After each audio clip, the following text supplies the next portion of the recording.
wassalatu wassalamu ala rasulillah. Asyhadu an la ilaha illallah wa asyhadu anna Muhammadan abduhu wa rasuluh. Puji dan syukur marilah sama-sama kita panjatkan kehadirat Allah Subhanahu wa taala. Salawat serta salam semoga tetap terlimpah curah kepada junjungan alam Nabi besar Muhammad sallallahu alaihi wasallam, kepada keluarganya, sahabatnya, serta mudah-mudahan sampai kepada kita semua sebagai umatnya. Amin ya rabbal alamin. Yang terhormat Bapak Dr. Andes Haji Muhsin sebagai Wakil Kepala Sekolah SMP Terbuka, yang terhormat Ibu Wina Wiantini SPD sebagai Wakil Kepala Sekolah Bidang Sarana Prasarana, Bapak dan Ibu Guru yang saya hormati, selamat datang di acara diseminasi budaya positif calon guru penggerak angkatan 7. Terima kasih saya ucapkan atas kesediaan Bapak Ibu semua untuk hadir dalam acara ini. Bapak Ibu yang saya hormati, diseminasi ini merupakan penyebaran informasi, ide, gagasan, dan inovasi yang dilakukan oleh Ibu Fitri Nurbani SPD dan Ibu Ade Heni Nurkolbi SPD mengenai budaya positif yang ada di SMP Negeri 1 Malangbong. Diseminasi ini merupakan salah satu rangkaian kegiatan dari pemenuhan tugas sebagai calon guru penggerak angkatan 7. Hari ini saya hormati, mengawali acara hari ini, marilah kita buka acara ini dengan mengucapkan basmalah bersama-sama. Bismillahirrahmanirrahim.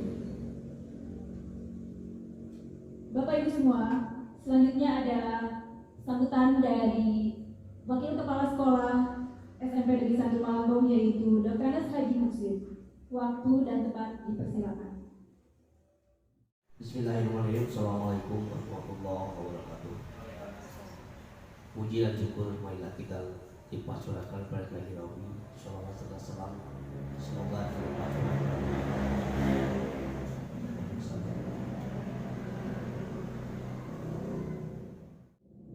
rekan guru yang saya hormati, alhamdulillah pada kesempatan di siang ini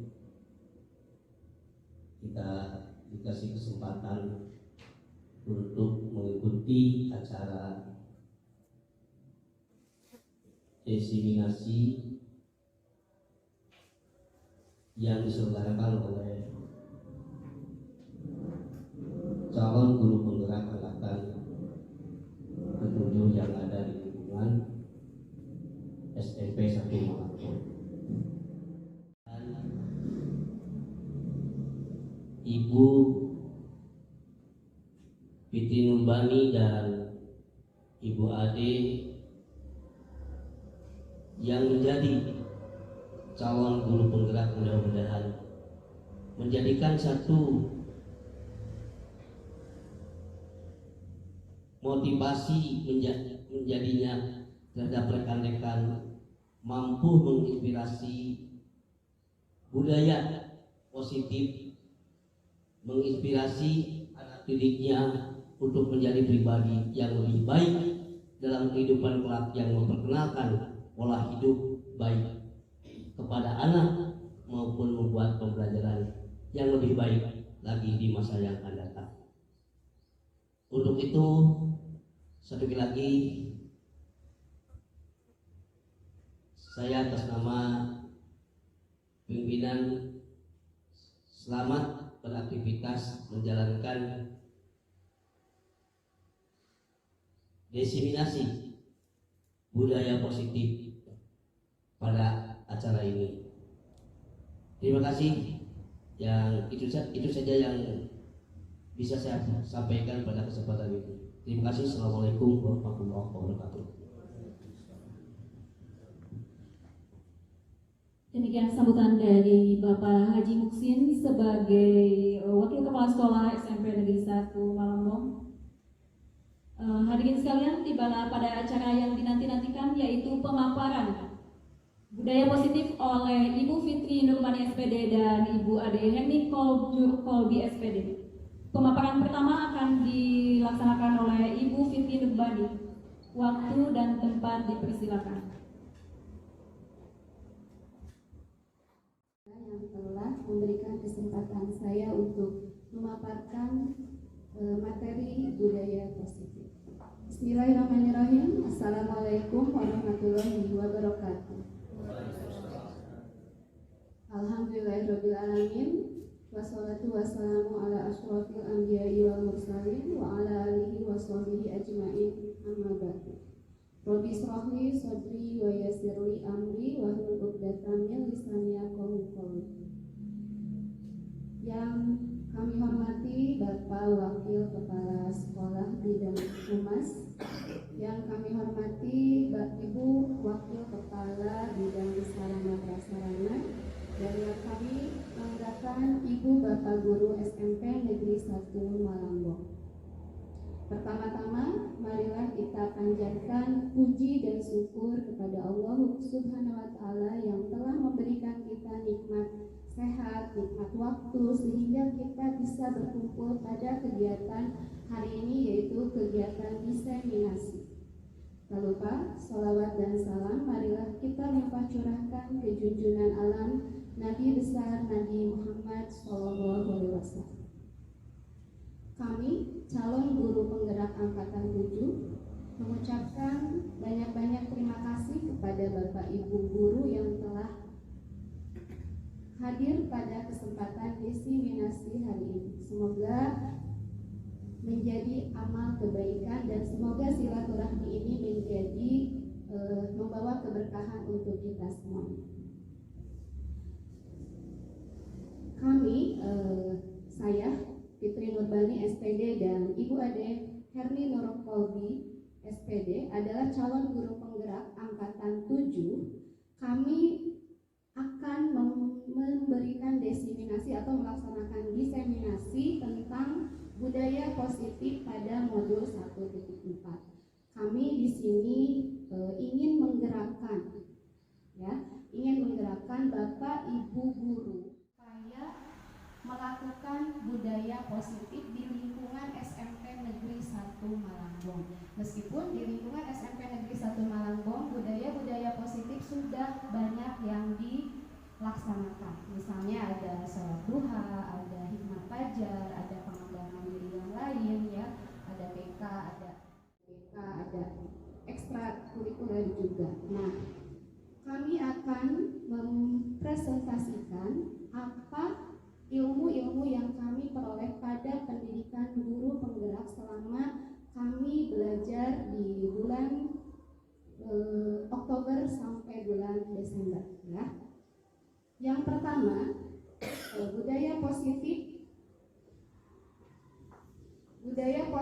materi-materi yang akan kami paparkan yaitu disiplin positif, nilai-nilai kebajikan universal, teori motivasi, hukuman dan penghargaan, keyakinan kelas, kebutuhan dasar manusia dan dunia berkualitas, 5 posisi kontrol guru, dan segitiga restitusi. Di sini kami tidak akan memaparkan semua materi, kami akan memaparkan materi-materi yang pentingnya saja.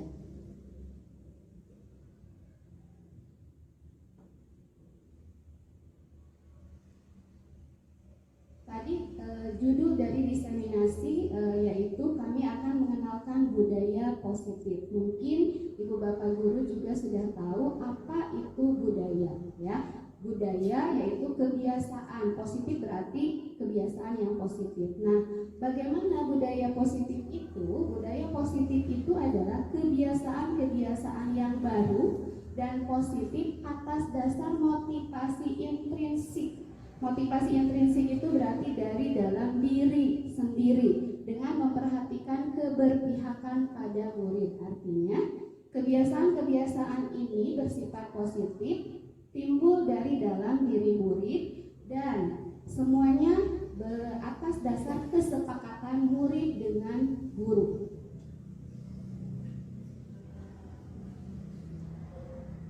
Budaya positif akan tercipta melalui 6 alur. Yang pertama, kesepakatan kelas. Kesepakatan kelas itu dibuat antara siswa dengan guru. Setelah dibuat kesepakatan kelas, maka dibuatlah peraturan kelas. Di sini peraturan kelas tidak boleh memakai kata negatif.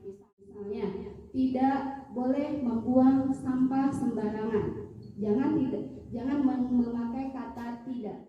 Lanjut, setelah peraturan kelas dibuat, kita harus membuat keyakinan kelas. Apa itu keyakinan kelas? Keyakinan kelas itu berupa satu kata nilai-nilai dari kebajikan universal. Apa itu nilai kebajikan universal? Nanti dijelaskan lebih lanjut lagi ya. Setelah keyakinan kelas dibuat oleh ibu bapak guru, maka akan tercipta disiplin positif. Kenapa akan tercipta disiplin positif? Karena siswa akan mematuhi keyakinan kelas yang sudah mereka sepakati, dan ada konsekuensi jika mereka tidak mematuhi keyakinan kelas yang sudah mereka sepakati. Ya. Disiplin positif terwujud, maka akan tercipta lingkungan positif.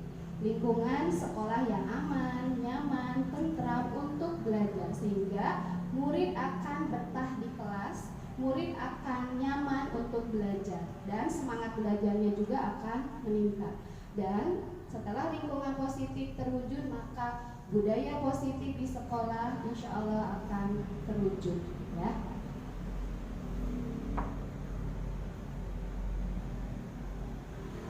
Selanjutnya, dari tadi kita berbicara disiplin ya. Apa itu disiplin? Mungkin di benak Bapak Ibu guru, disiplin itu adalah aturan, peraturan ya, tata tertib ya, disiplin waktu, disiplin berpakaian ya. Terus hukuman ya. Nah, disiplin di sini adalah bentuk kontrol diri. Jadi kontrol dari diri sendiri, yaitu belajar untuk mengontrol diri agar dapat mencapai suatu tujuan mulia. Apa itu tujuan mulia? Tujuan mulianya mengacu pada nilai-nilai kebajikan yang universal.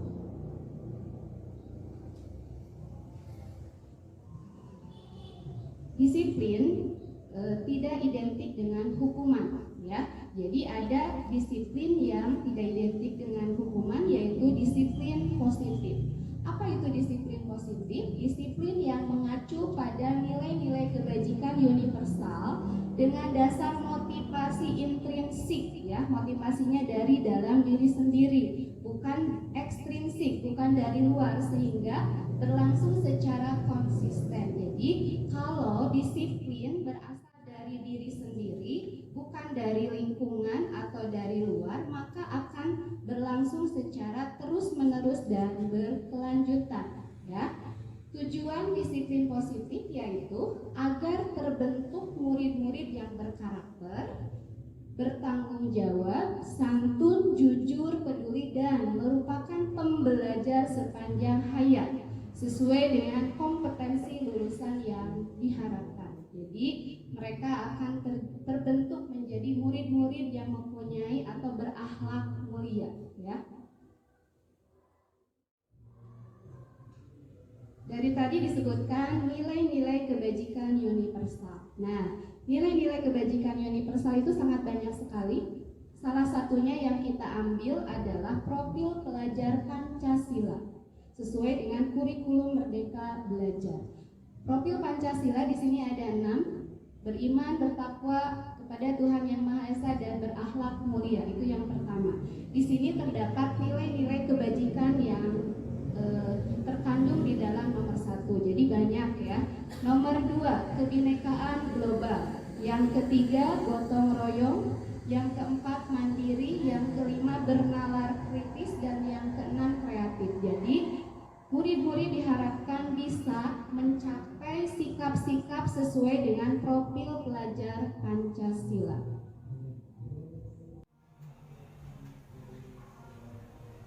Motivasi ya. Motivasi itu ada ekstrinsik, ada intrinsik. 3 motivasi perilaku manusia menurut teori Diana Goseng. Yang pertama yaitu motivasi karena untuk menghindari ketidaknyamanan atau hukuman. Jadi misalnya murid melakukan atau tidak melakukan hal-hal yang tidak sesuai aturan karena mereka takut dihukum. ya. Berarti itu motivasi dari luar, ekstrinsik.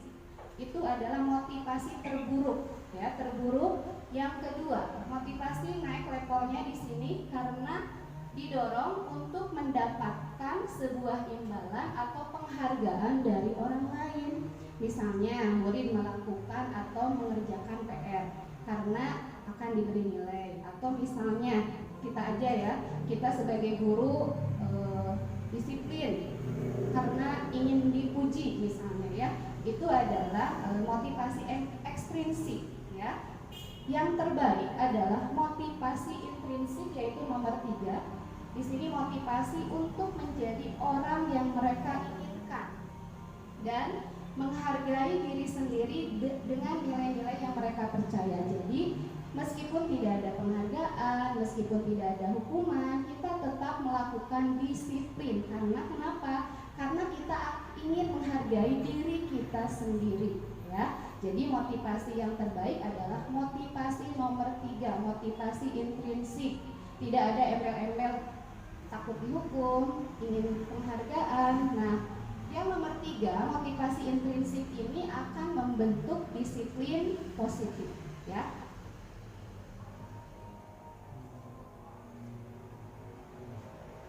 Tadi di motivasi ada hukuman, ada penghargaan. Ternyata hukuman dan penghargaan itu sama nilainya, tidak baik ya. Jadi kalau kita memberikan hukuman, efeknya juga tidak baik, dan penghargaan juga ternyata tidak baik ya. Kenapa? Karena hukuman bersifat tidak terencana atau tiba-tiba. Misalnya kita melihat murid yang tidak yang melanggar aturan, kita langsung hukum ya. Jadi tidak terencana. Kita hukum sesuai dengan keinginan kita sendiri. Itu adalah hukuman terus bersifat satu arah dari guru kepada murid ya. Tidak ada kesepakatan dari murid dan guru apabila melakukan apa yang tidak sesuai dengan aturan. Hukuman ini bersifat fisik atau psikis ya. Jadi hukuman ini sebetulnya tidak boleh dilakukan sebagai guru atau sebagai pendidik ya. Penghargaan itu apa? Cara-cara mengontrol perilaku seseorang yang menghancurkan potensi untuk pembelajaran sesungguhnya. Jadi murid belajar, murid mengerjakan tugas karena ingin mendapat penghargaan dari gurunya, bukan motivasi dari diri sendiri untuk belajar ya. Sekian pemaparan dari saya, akan dilanjutkan oleh Ibu Ade Herni. Waktu dan tempat dipersilakan. Terima kasih kepada Ibu Fitri.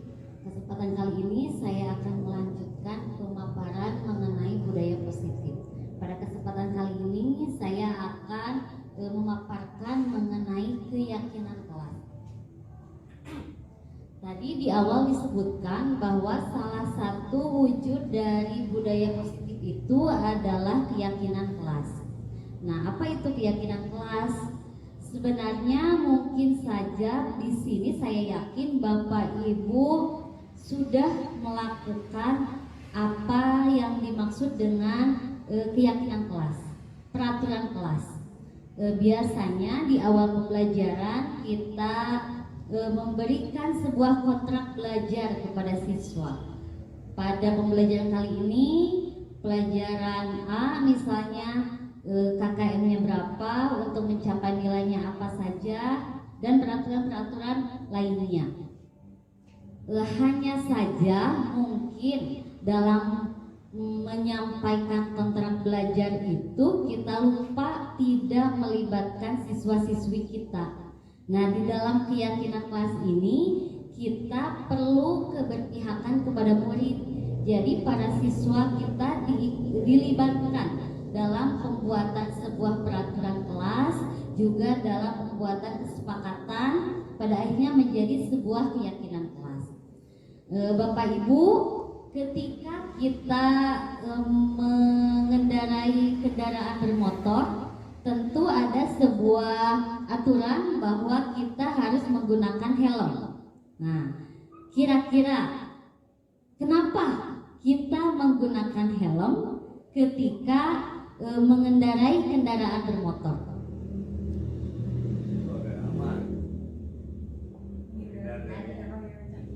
Nah, menghindari hal-hal yang tidak diinginkan. Intinya kita memakai helm itu untuk keselamatan selama mengendarai kendaraan bermotor. Betul? Nah, keselamatan itulah yang menjadi sebuah keyakinan. Tanpa kita disuruh, tanpa kita diperintah, ketika kita akan mengendarai kendaraan bermotor, secara otomatis kita akan memakai helm. Karena di dalam diri kita sudah timbul sebuah motivasi intrinsik bahwa memakai helm itu akan menghasilkan keselamatan. Nah, itulah keyakinan kelas itu seperti itu. Nah, keyakinan kelas ini merupakan salah satu wujud dari sebuah disiplin positif. Di dalamnya terdapat nilai-nilai kebajikan universal. Ada banyak sekali nilai-nilai kebajikan universal. Tadi rekan saya Ibu Fitri memaparkan salah satu bagian dari nilai kebajikan universal itu ialah profil pelajar Pancasila. Ada berkebinekaan global, gotong royong, mandiri, bernalar kritis, dan sebagainya. Yang di dalamnya itu kalau kita rinci masih banyak sekali nilai-nilai kebaikan, kebajikan yang bisa kita jadikan sebuah keyakinan di kelas kita. Nah, kemudian tujuan dari keyakinan kelas ini adalah tadi menumbuhkan motivasi intrinsik di dalam diri siswa, sehingga ketika siswa berperilaku itu dia ingin dihargai sebagai dirinya sendiri dan dia tidak menghindari sebuah hukuman, juga tidak mengharapkan sebuah penghargaan. Selanjutnya Ibu, kelas itu yang pertama, keyakinan kelas itu bersifat lebih abstrak daripada sebuah peraturan yang rinci. Nah, peraturan itu kan rinci. 1, tidak boleh membawa kendaraan bermotor ke sekolah. 2, tidak boleh membawa alat komunikasi ke sekolah. Nah, itu sebuah peraturan. Tapi keyakinan kelas itu bersifat abstrak. Yang kedua, keyakinan kelas itu sebuah pernyataan-pernyataan yang universal. Kemudian pernyataan keyakinan kelas itu senantiasa dibuat dalam kalimat positif. Jadi berbeda dengan sebuah peraturan. Peraturan biasanya dibuat dalam kalimat negatif, tidak membawa, dilarang membawa. Tapi keyakinan kelas itu dibuat dalam kalimat positif. Kemudian keyakinan kelas itu hendaknya tidak terlalu banyak. Ketika kita akan membuat sebuah keyakinan di kelas kita misalnya, nah, jangan banyak-banyak. Kenapa? Supaya mudah diingat oleh siswa-siswi kita. 5 poin atau 6 poin itu sudah cukup, asal bisa mewakili semua kesepakatan yang sudah dibuat sebelumnya. Kemudian keyakinan kelas itu sebaiknya sesuatu yang bisa diterapkan di lingkungan kita. Kemudian semua warga kelas hendaknya ikut berkontribusi dalam pembuatan penyusunan keyakinan kelas, keberpihakan kepada murid. Nah, terakhir, ketika kita sudah membuat bersama-sama siswa-siswi kita sebuah keyakinan kelas, nah kita harus tinjau ulang kembali apakah keyakinan kelas ini sudah mewakili kelas kita, apakah keyakinan kelas ini disepakati oleh kita dan juga siswa-siswi kita. Kemudian bagaimana membuat keyakinan kelas itu? Yang pertama, kita buat kesepakatan kelas dulu. Nah, kesepakatan kelas, siswa ingin apa, kita ingin apa dalam pembelajaran kita. Kemudian kesepakatan itu menjadi sebuah peraturan kelas. Nah, tentu di dalamnya kita paparkan juga, jika ada sebuah peraturan, biasanya anak itu ada yang sedikit berbelok dari peraturan yang sudah ada. Nah, apa konsekuensi ketika anak itu belok dari peraturan yang sudah ada. Kemudian ketika sudah menjadi peraturan kelas, nah kita buatlah menjadi sebuah keyakinan kelas. Ini merupakan prosedur pembentukan sebuah keyakinan kelas. Bagaimana langkah-langkahnya? Yang pertama, kita persilahkan siswa-siswi kita buat satu pernyataan aturan yang ingin kalian buat, yang ingin kalian inginkan pada pembelajaran kita. Masing-masing siswa boleh, kita sediakan medianya, kita fasilitasi siswa-siswi kita. Kemudian yang kedua, setelah semua siswa mencatat keinginan mereka pada pembelajaran kita, kemudian kita tempelkan apa ide-ide dari siswa-siswi kita di papan tulis atau di sebuah kertas besar yang bisa dilihat oleh siswa-siswi kita. Yang ketiga, susun, klasifikasikan keyakinan-keyakinan kelas itu ke dalam sebuah susunan kalimat-kalimat yang serupa. Nah, pasti satu siswa itu ada yang sama, tidak membuang sampah di kelas. Mungkin ada 5 siswa, ada 6 siswa yang membuat pernyataan seperti itu. Nah, kita kelompokkan. Menjadi satu kesatuan yang sama. Kemudian setelah itu kita tinjau dan kita simpulkan ada berapa poin peraturan yang diinginkan oleh kita, juga siswa-siswi kita di kelas. Kemudian yang kelima, setelah keyakinan kelas selesai dibuat, maka semua warga kelas kita suruh untuk meninjau ulang. Kalau ada yang tidak setuju atau ada yang kurang, Ibu ini tidak sesuai dengan keadaan kelas kita nih, gitu. Kemudian yang keenam, nah setelah tinjau ulang, kita tinjau bersama-sama, dan terakhir kita letakkan keyakinan kelas itu di dinding supaya bisa diingat oleh siswa-siswi kita. Dan jangan lupa ketika kita masuk jam pelajaran kita, nah kita ingatkan kembali, kita bacakan kembali keyakinan kelas yang sudah disepakati sebelumnya untuk mengingatkan siswa-siswi kita bahwa di kelas kita itu sudah ada keyakinan kelas sebagai salah satu upaya menumbuhkan motivasi intrinsik dalam diri siswa. Nah, ini saya mencoba mempraktekkan pembuatan sebuah keyakinan kelas di kelas saya, yaitu di kelas 9F.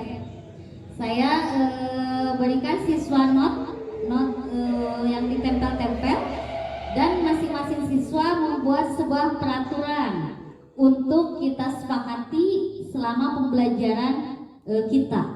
Masing-masing siswa antusias dan menempelkan di papan tulis. Kemudian setelah itu ada kurang lebih 32 siswa, 32 pernyataan, dan kita klasifikasikan, kita kelompokkan pernyataan-pernyataan yang sama, dan kita buat poin. Nah, ini menjadi ada 9 poin peraturan kelas yang ingin disepakati di kelas 9F. Bapak Ibu bisa lihat ya di layar, menjaga kebersihan. Awalnya pernyataan-pernyataan ini bernada negatif.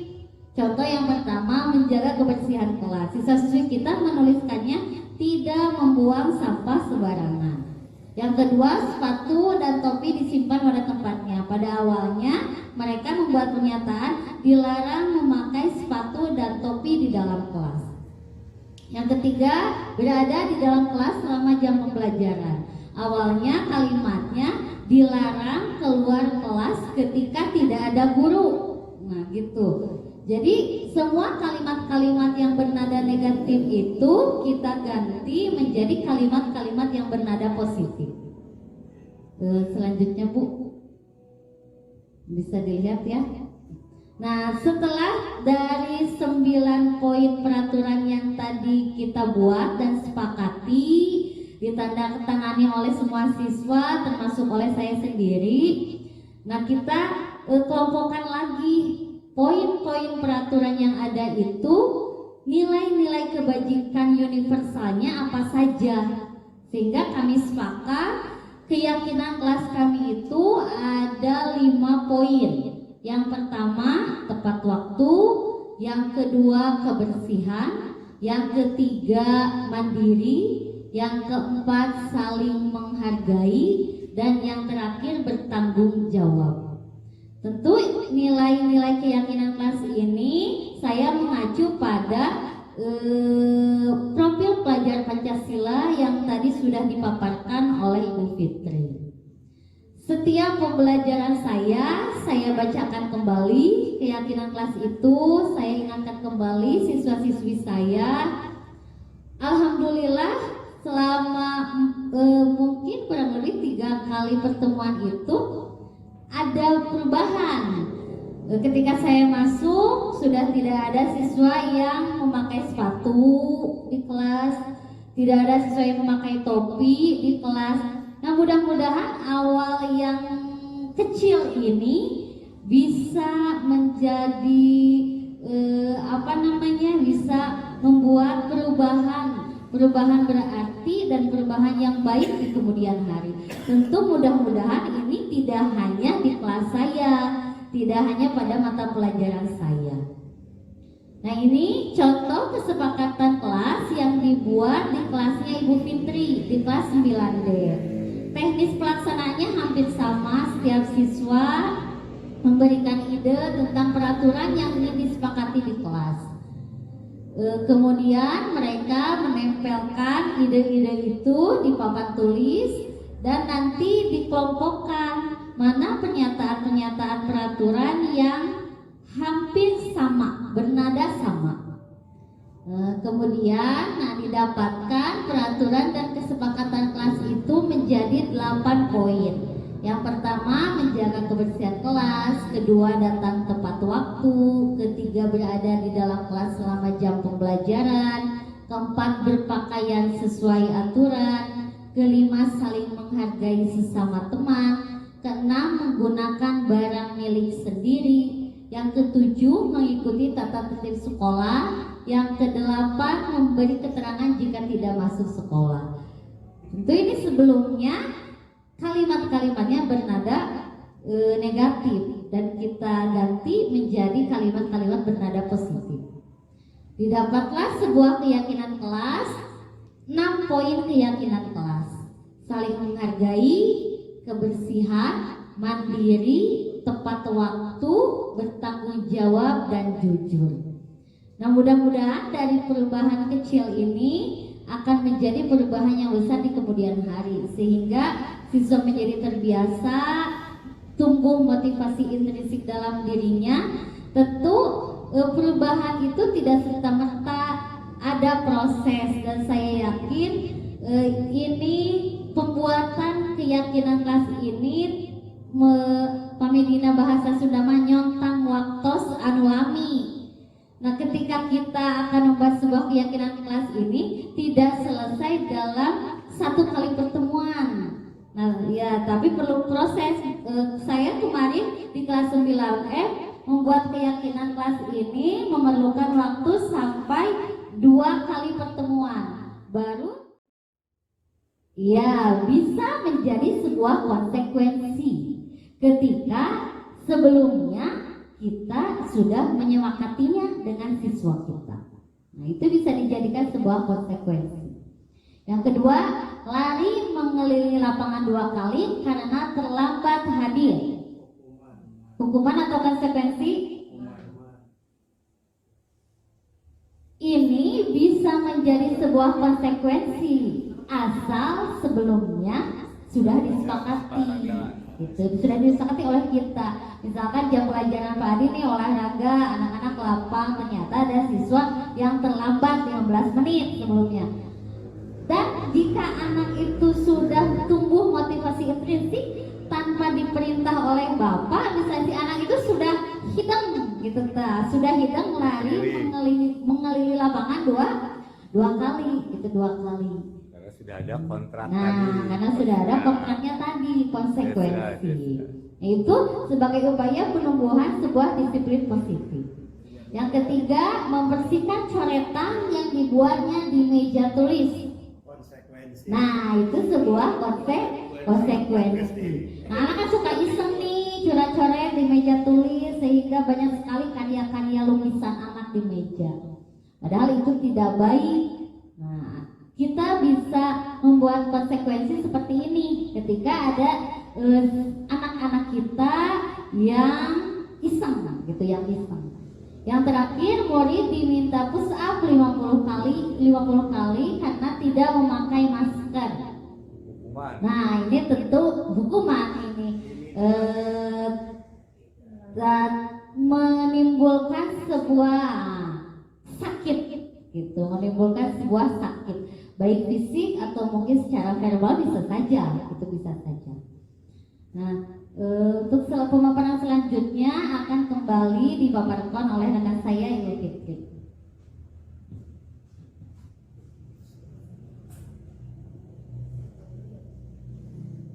Lima posisi kontrol guru, ya. Jadi kita ada di posisi mana nih ya sebagai guru? Apabila ada kasus, apabila ada masalah, kita sudah ada di posisi yang mana? Sebetulnya kita ya, karena kita mungkin tidak tahu ya posisi kontrol itu apa saja, maka kita melakukannya seenaknya saja. Nah, di sini kita akan memaparkan ada 5 fungsi kontrol guru. Yang pertama adalah guru sebagai penghukum, ya. Yang kedua sebagai pembuat rasa bersalah. Yang ketiga posisi kontrol teman. Yang keempat sebagai pemantau, dan yang kelima sebagai posisi kontrol manajer, ya. Apa saja? Mari kita lihat atau simak video cuplikan dari kementerian, ya. Bagaimana yang penghukum, bagaimana yang kontrol, pemantau, dan seterusnya.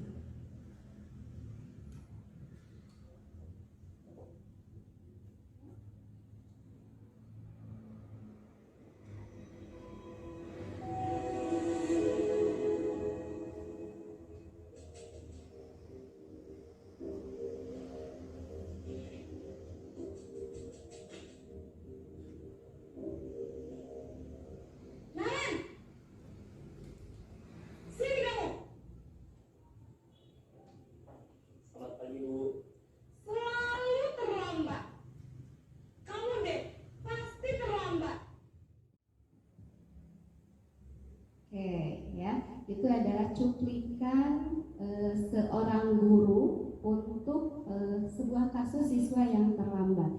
Menurut ibu-ibu itu kontrol sebagai apa ya? Tanpa ditanya, tanpa apa, langsung dikasih hukuman, ya. Jadi itu adalah posisi kontrol penghukum, ya. Di sini guru menggunakan hukuman fisik maupun verbal. Orang-orang yang menjalankan posisi penghukum senantiasa mengatakan bahwa sekolah memerlukan sistem atau alat yang dapat lebih menekan murid-murid lebih dalam lagi. Jadi dengan alasan untuk kedisiplinan, guru tersebut menghukum murid tanpa ditanya alasannya kenapa terlambat, kenapa bisa terjadi seperti ini. Jadi si murid langsung dihukum oleh guru. Tentu saja ini adalah posisi kontrol yang tidak sesuai mungkin ya, tidak dibenarkan untuk zaman sekarang, karena zaman sekarang adalah merdeka belajar atau keberpihakan pada murid. Yang kedua adalah posisi kontrol pembuat rasa bersalah. Mari kita lihat atau simak videonya seperti apa.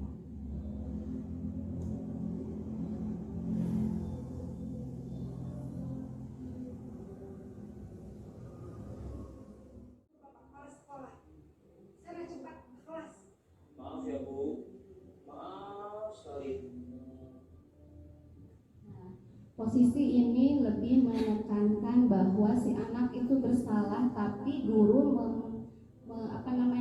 memakai kata-kata halus sehingga hati anak tersebut merasa bersalah dan merasa rendah diri. Ya, di sini guru menjadikan anak sebagai objek. Ya, di sana Guru akan bersuara lebih lembut, pembuat rasa bersalah akan menggunakan keheningan yang membuat orang lain merasa tidak nyaman, berasa bersalah dan rendah diri. Kalau yang tadi, kalau yang penghukum itu akan ada akibatnya, misalnya si murid menjadi dendam kepada ibu atau bapak guru. Nah, pada pembuat rasa bersalah, mungkin si murid akan merasakan si ibu ini dihukum atau diomeli oleh kepala sekolah karena saya, ya. Jadi si murid merasa bersalah pada diri sendiri, ya.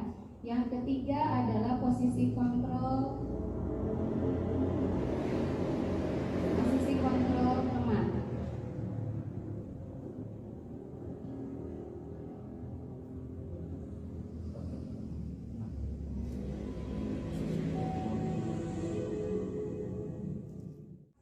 Beresin urusan absen kamu. Kamu ini ada-ada saja. Ini adalah posisi kontrol guru yang ketiga. Menurut ibu-ibu bagaimana? Betul tidak sikap ibu guru seperti itu kepada anak kalau mereka terlambat? Jadi mereka menyelamatkan, ya, menyelamatkan dengan cara mungkin kurang baik juga, ya. Di sini posisi guru sebagai teman, yaitu guru pada posisi ini tidak akan menyakiti murid, namun akan tetap berupaya mengontrol murid melalui persuasif. Jadi dibujuk supaya tidak terlambat lagi. Di sini ada posisi teman pada guru bisa negatif ataupun positif. Negatifnya misalnya si anak menjadi ketergantungan kepada guru tersebut, ya. Terus positifnya di sini tidak ada hukuman, tidak ada pembuat rasa bersalah, jadi anak merasa happy saja kalau mereka melakukan kesalahan, ya. Terus akan terjalin hubungan antara murid yang baik kalau ada di posisi teman. Yang keempat adalah posisi kontrol pemantau. Seperti apa? Kita lihat video cuplikannya.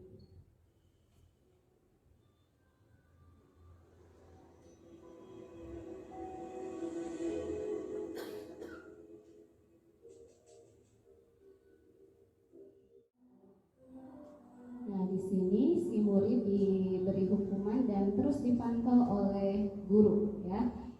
Memantau artinya mengawasi. Pada saat kita mengawasi, kita bertanggung jawab atas perilaku orang-orang yang kita awasi. Posisi pemantau berdasarkan pada peraturan-peraturan dan konsekuensi. Jadi si anak sudah tahu konsekuensi apa yang akan mereka lakukan apabila melakukan sebuah pelanggaran. Nah, si guru sebagai pemantau dan mengawasi hukuman atau konsekuensi yang dilakukan oleh anak tersebut. Dengan menggunakan sanksi atau konsekuensi, kita dapat memisahkan hubungan pribadi kita dengan murid sebagai seseorang yang menjalankan posisi pemantau. Ya, ini lebih baik dari posisi kontrol teman. Selanjutnya adalah posisi kontrol guru, yang terakhir adalah posisi kontrol manajer.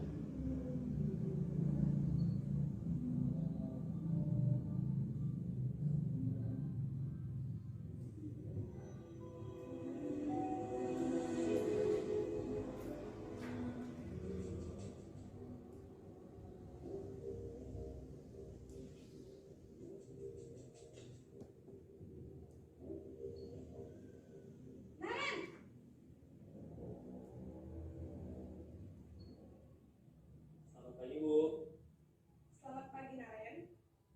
Maaf, Bu, saya terlambat. Iya, sekolah masuknya jam 7, sekarang sudah jam 7. Akan segera saya lakukan. Baik, jadi Kontrol yang terbaik, ya. Posisi kontrol manajer, di mana murid dan siswa berkolaborasi untuk memecahkan masalah. Sebelum memecahkan masalah, guru menanyakan dulu apa alasan kesalahan murid tersebut, terus menanyakan keyakinan kelas yang sudah disepakati, dan menanyakan konsekuensi apa yang harus dilakukan oleh murid. Setelah itu, guru dan murid berdiskusi untuk memecahkan masalah supaya si murid tidak melakukan lagi kesalahan tersebut. Dan itu tidak dipaksa oleh guru, si murid tersebut berjanji meyakini, berjanji melakukan atau melaksanakan keyakinan yang sudah mereka sepakati antara guru dan murid. Ini penjelasannya yaitu posisi manajer atau kontrol manajer adalah posisi ideal untuk semua guru untuk menangani sebuah kasus. Semoga kita semua bisa ada di posisi kontrol manajer secara bertahap mungkin ya. Jadi sebagai guru mungkin kita harus bertanya dulu kenapa anak-anak sampai melakukan kesalahan, alasannya kenapa, terus bertanya apakah sesuai dengan peraturan atau keyakinan atau tidak, terus bagaimana cara menyelesaikan atau melakukan penyelesaian supaya anak tersebut tidak melakukan kesalahan lagi. Segitiga restitusi. Nah, pada posisi kontrol manajer kita untuk melakukan atau memecahkan suatu masalah, kita memakai segitiga restitusi. Yang pertama, menstabilkan identitas. Yang kedua, validasi tindakan yang salah. Yang ketiga, menanyakan keyakinan seperti tadi ya, bertanya ini kesalahannya apa, terus validasi tindakan yang salah itu. Jadi misalnya orang lain juga bisa melakukan kesalahan yang sama seperti dia, dan menanyakan keyakinan apakah ini sesuai dengan keyakinan atau tidak. Ini adalah segitiga restitusi. Yang pertama, menstabilkan identitas, terdiri dari setiap orang pasti pernah melakukan kesalahan. Yang pertama adalah validasi tindakan yang salah ya. Kamu tentu punya alasan mengapa melakukan itu. Jadi kita bertanyanya seperti itu ya. Yang pertama, kamu tentu punya alasan mengapa melakukan itu. Jadi bertanya, mengapa kamu melakukan kesalahan itu. Yang kedua, adakah cara yang lebih efektif untuk mendapatkan apa yang kamu butuhkan.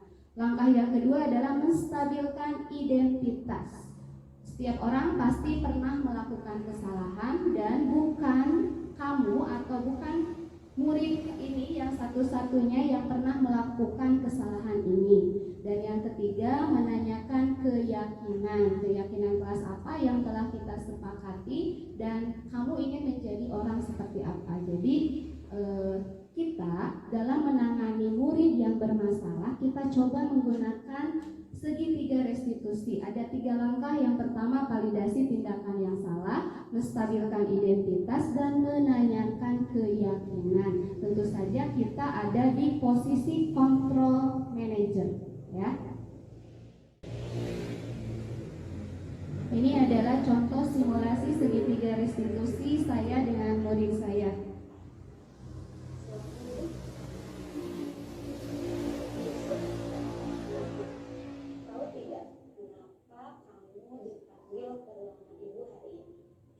Karena saya tadi tertidur di kelas pas dia mata pelajaran dulu. Kenapa kamu bisa tertidur di kelas? Tadi malam saya nonton Piala Dunia Sampai jam berapa? sampai jam 1. Wah, seru ya nonton bolanya. Ibu juga suka loh nonton bola sebagai hiburan. Tetapi kalau menonton sampai tengah malam dan mengganggu aktivitas siangnya, misalnya kamu jadi tertidur di kelas, itu perbuatan yang benar atau salah? Salah. Kalau menurut kamu itu salah, seharusnya kamu melakukannya seperti apa? Tidak nonton sampai setengah malam, Bu. Oke, berarti kamu sudah tahu bagaimana seharusnya yang kamu lakukan. Nah, ibu mau tanya, kalau kamu tertidur di kelas, apakah itu melanggar keyakinan kelas yang sudah kita sepakati? Melanggar. Keyakinan kelas mana yang sudah kamu langgar? Menghormati dan menghargai guru. Oke, berarti kamu sudah tahu ya, keyakinan kelas itu kamu langgar.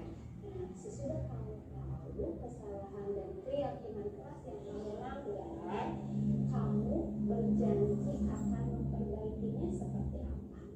Saya berjanji tidak akan melakukan lagi hal tersebut dan akan menghormati dan menghargai guru agar mendapatkan keberkahan ketika menerima ilmu.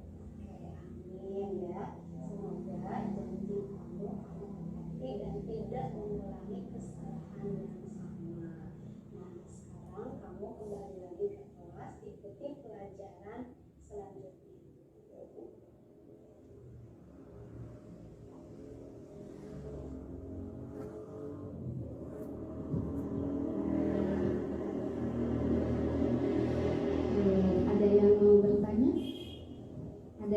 mau mengaplikasikan atau mau mengimplementasikan setelah kami memaparkan apa itu budaya positif, ya. Budaya positif tadi sudah dipaparkan dari awal sampai akhir. Jadi budaya positif dimulai dari kita membuat kesepakatan kelas yang menjadi peraturan kelas dan berubah menjadi keyakinan kelas sehingga terwujudnya disiplin positif dan terciptanya lingkungan positif, dan akhirnya budaya positif akan terwujud di sekolah, ya. Tentu saja dengan dukungan berbagai pihak. Tidak satu orang guru atau dua orang guru, tapi ini adalah tanggung jawab semua warga sekolah, baik murid, guru, TU, penjaga sekolah, dan tentu saja ini adalah tanggung jawab kepala sekolah, ya.